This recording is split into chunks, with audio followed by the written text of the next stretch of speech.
Hello my internet friends, John Gibson here with I Need Examples. Today I will be discussing the Excel DateDif function.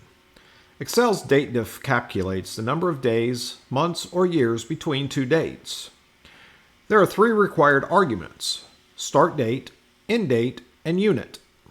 There are 6 units to choose from: Y, number of completed years in a period; M, number of completed months in a period; D, number of days in the period; MD, difference between the days in start date and end date, the months and years are ignored; YM, difference between the months in start and end date, the days and years of the dates are ignored; YD, difference between the days of start date and end date, the years of the dates are ignored.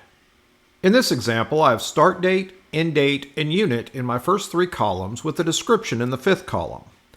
I would like to have my results in column D.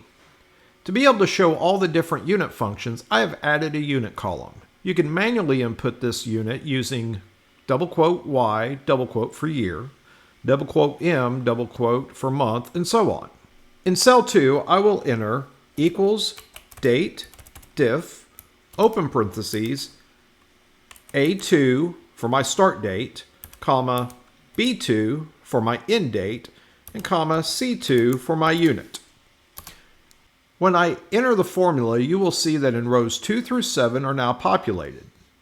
Rows 2 through 4 are the basic differences between two dates using year, month, or day. Rows 5 through 7 will ignore parts of the date to return results.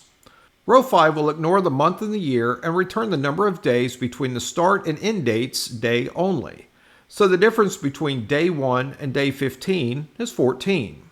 Row 6 will ignore days and years and return the number of months between the start and end dates. So the difference between months 6 and 8 is 2. And finally, row 7 will ignore years and return the number of days between the start and end dates month and day. So the day difference between June 1st and August 15th is 75. Thank you for watching. If you found this video helpful, please like and subscribe. Comment below if you would like to see examples on a specific topic. Have a wonderful day, and I will see you next time.